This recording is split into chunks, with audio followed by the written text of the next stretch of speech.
পড়ালেখা বিষয়ক, তার কেরিয়ার বিষয়ক, একাডেমিক ডেভেলপমেন্ট, তার রিসার্চ, এগুলো নিয়ে আমরা আলোচনা করতে পারি। আবার অনেক সময় আছে সম্পর্কটা এরকম, সে অসুস্থ হয়েছে, আপনি বাসায় দেখতে যেতে পারেন। এর অর্থ এই নয় যে তার সাথে আপনার অন্য সম্পর্ক আছে, বিষয়টা এরকম না, বিষয়টা মানবিক। অ্যাজ এ টিচার আপনাকে এই জিনিসগুলো খেয়াল করতে হবে এবং সম্পর্কটাকে ছাত্র শিক্ষক অতটুকুর মধ্যেই রাখতে হবে। এইটা আপনি নিজেই বুঝবেন যে আমার ব্যারিয়ার কতটুকু, আমার বর্ডার কতটুকু। প্যারেন্টসের সাথেও সম্পর্ক থাকতে হবে ভালো।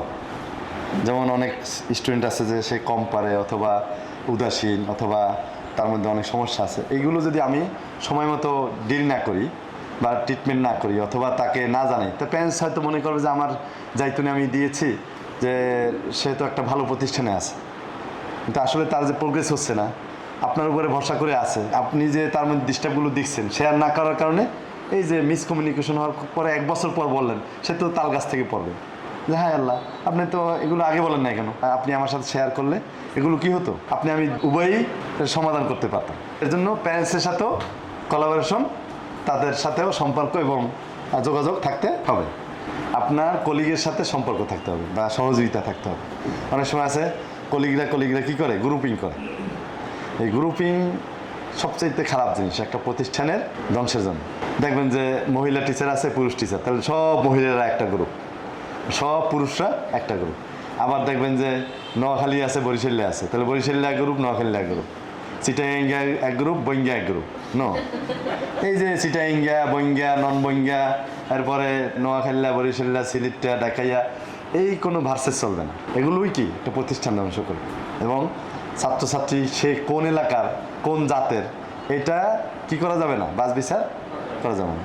আপনি বাছ বিচার করবেন, সে আপনার স্টুডেন্ট, সে হিন্দু হতে পারে, মুসলিম হতে পারে, বৌদ্ধ হতে পারে, খ্রিস্টান হতে পারে, সে সুন্দরী হতে পারে, ব্ল্যাক হতে পারে, খাটো হতে পারে, লম্বা হতে পারে, আরও অনেক ধরনের বিষয় থাকতে পারে। এবার তার চোখ না থাকতে পারে, কানা, ল্যাংড়া, লুলাও থাকতে পারে। But your treatment will equal for all. আপনি সবাইকে সমান চোখে দেখবেন এবং কখনোই বিশেষ কোনো কারণে স্পেশাল কেয়ার দেবেন না। সৌন্দর্যের কারণে, তো সৌন্দর্য তো স্পেশাল কেয়ার রিজন হতে পারে না।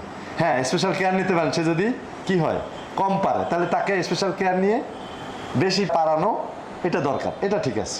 Maintain confidentiality regarding students and instructional matters. Okay, তাহলে এই যে কনফিডেন্সিয়ালিটি, অনেক সময় আছে একটা বাচ্চা দোষ করছে, ধরুন চুরি করছে, 5 টাকা চুরি করছে, এটা আপনি আবার ডোলে বাড়ি দিয়ে সব স্কুলের গার্জিয়ানদেরকে জানাই দিলেন, তাহলে এই ছেলেটা আত্মহত্যা করবে। সে বুঝে নেয়, ছোটো নাবুজ শিশু, অন্যায় করে বসতেই পারে। আবার এমন অপরাধ করেছে, এটা ডিসক্লোজ করাটা ঠিক না, তাই না? হয় না এরকম? আর মানুষ তো ভুল করেই বসতে পারে।